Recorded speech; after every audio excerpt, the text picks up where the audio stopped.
Hi, it's me, Nichelle, the owner and CEO of Passionate CNA Home Care Service LLC. This is another episode of Home Care Chronicles. With Home Care Chronicles, I want to be able to bridge the gap between providers, caregivers, and family members to make sure that they are communicating and using the techniques that they have available to make this home care experience the best experience they could have. With that being said, my providers, I want to talk to you today.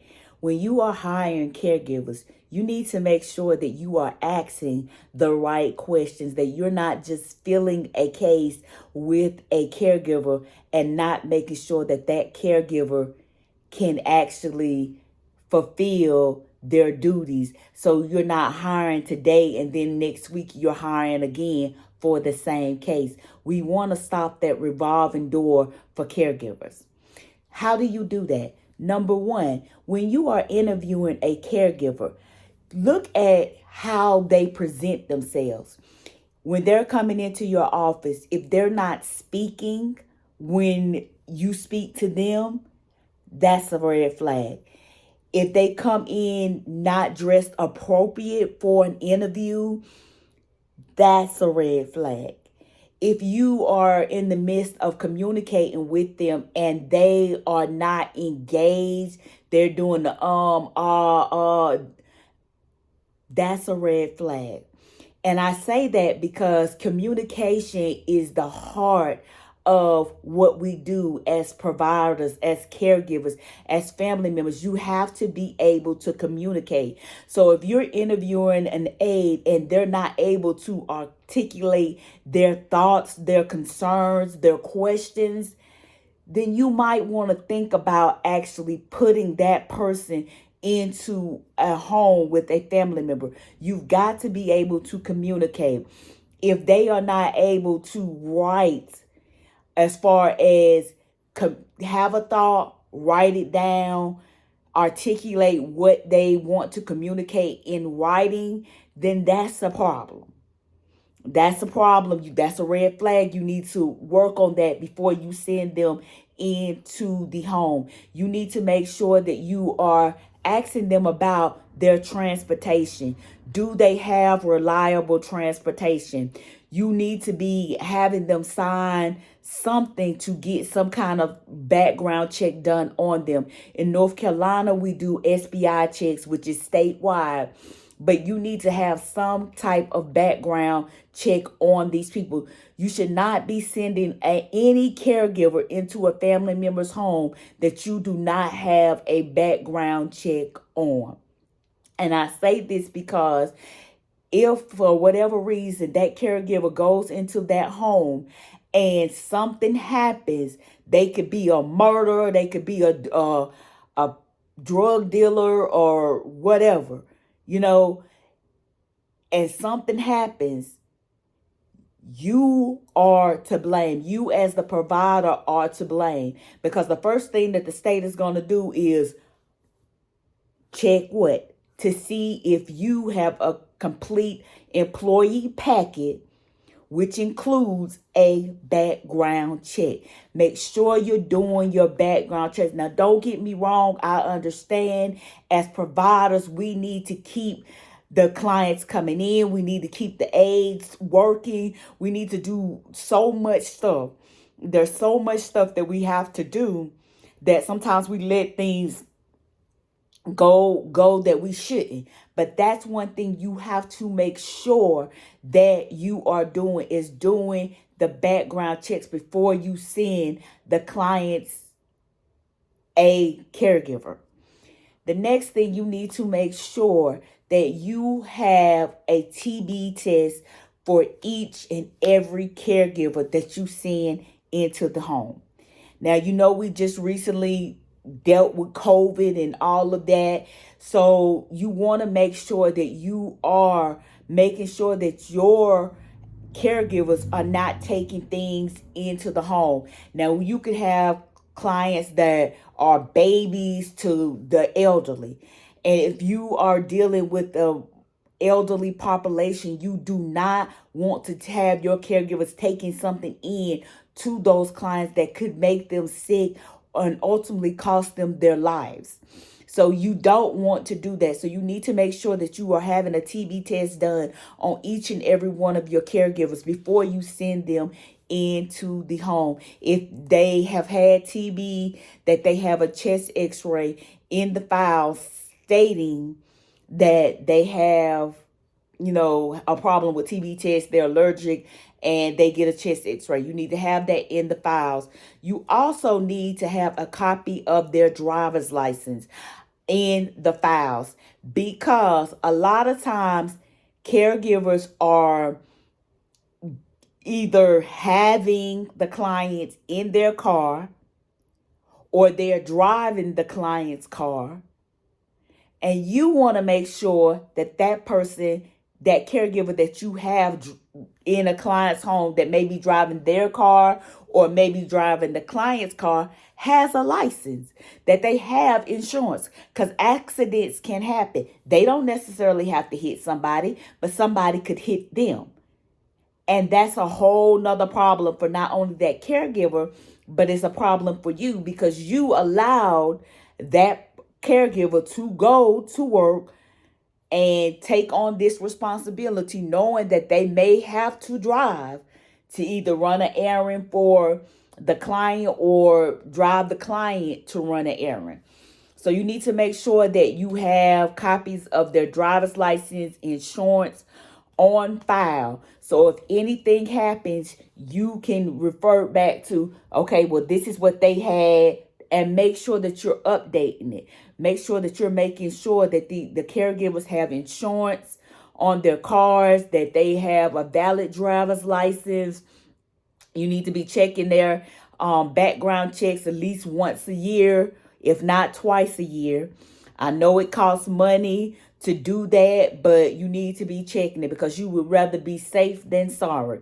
I'll never forget, like, I hired this young lady, and to meet this young lady, you would have thought that she was just almost an angel. You would have just thought that, but she wasn't.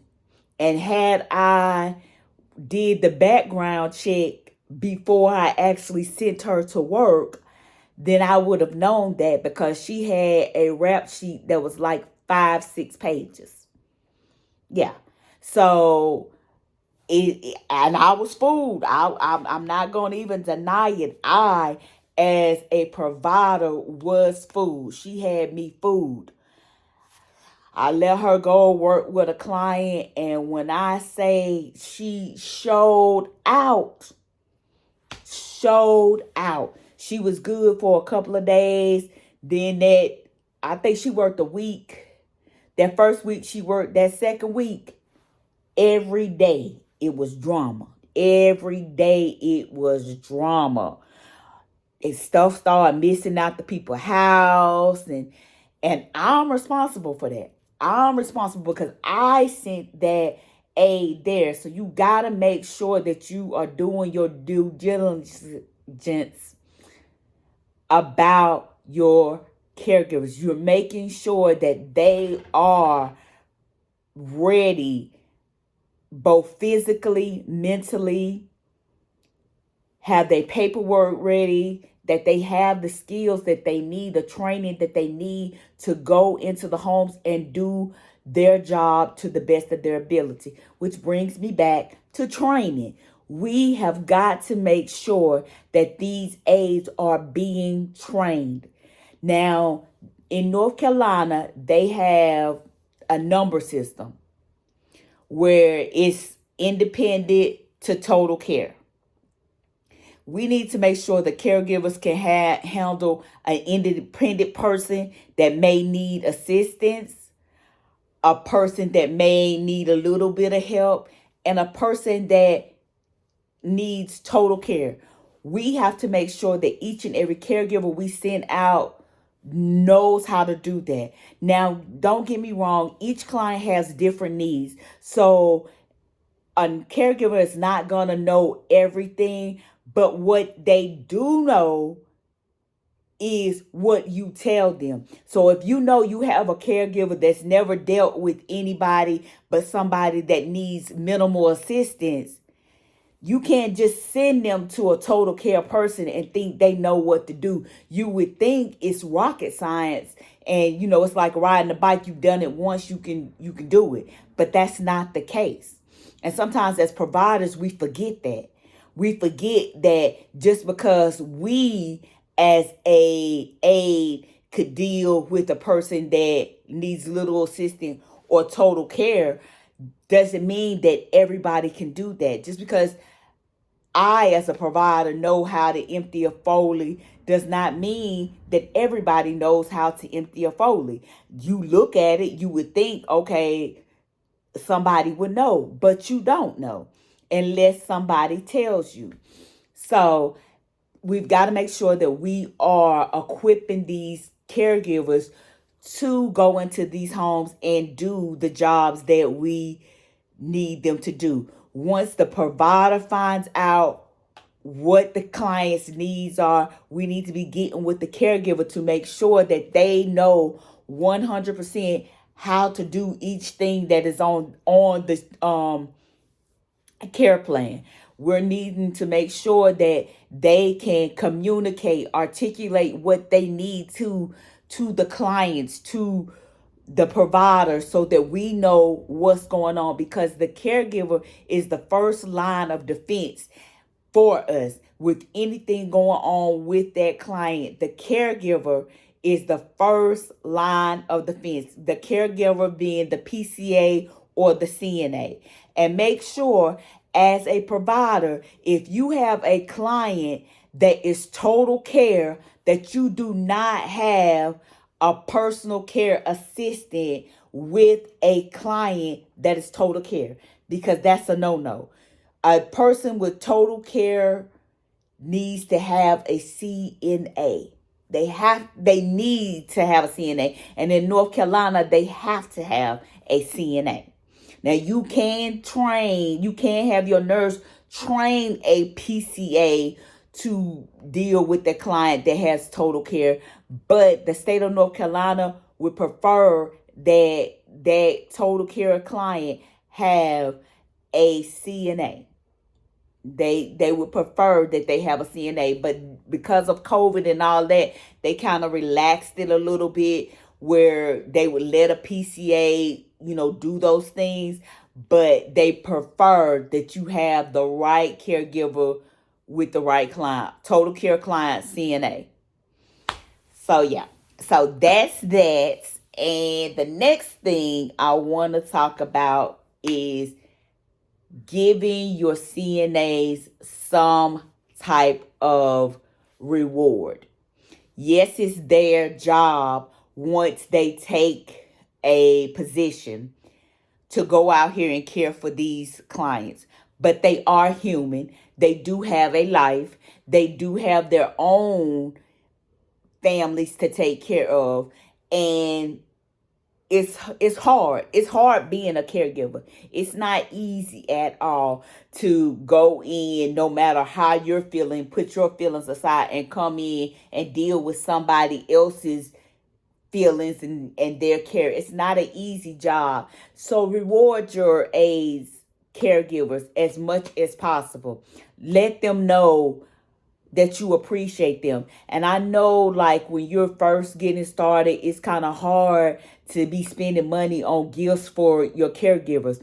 But a simple thank you goes a long way. And if you want to do something more, then get a gift card, or go to the dollar store and get a little clear glass jar and fill it up with some type of candy that you may think they like.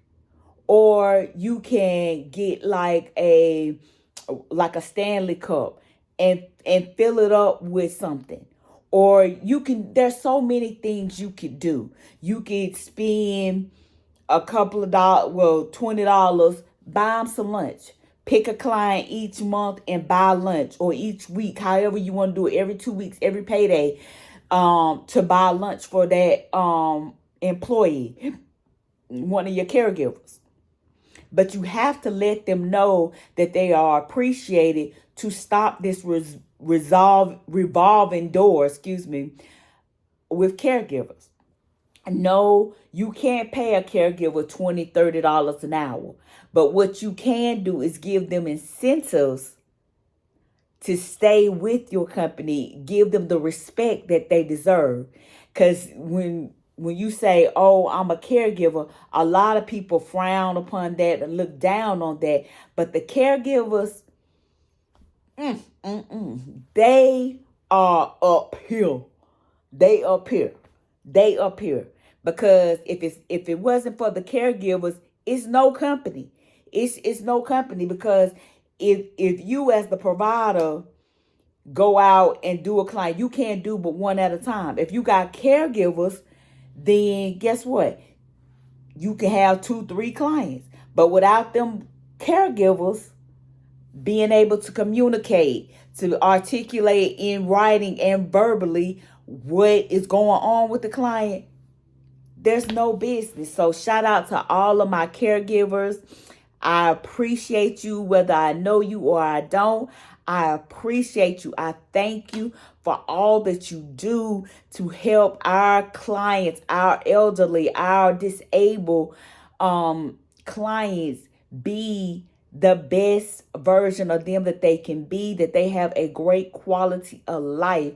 It's kudos to you. And I hope and pray that whatever provider you are working for, whatever agency you are working with, that they appreciate you and let you know how appreciative they are of you and what you do to help their company run smoothly. I just am so appreciative. I'm just so appreciative of all caregivers, not only because I myself am a caregiver, I myself am a provider. I myself has been a family member that needed a provider to come in and help with a family member. So I've been in all situations. So that's why I want to be the person that bridges the gap to make sure that we're all communicating so that we can have an amazing home care experiences. Like, you hear so many horror stories, but I want this to be a place where we can go backwards and forth. You may know something that can help me. I may know something that can help you.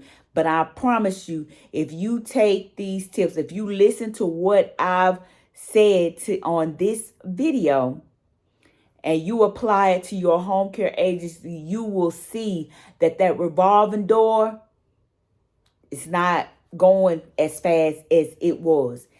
And if you give appreciation to your caregivers, to your team, it doesn't have to be anything big. You can say, thank you.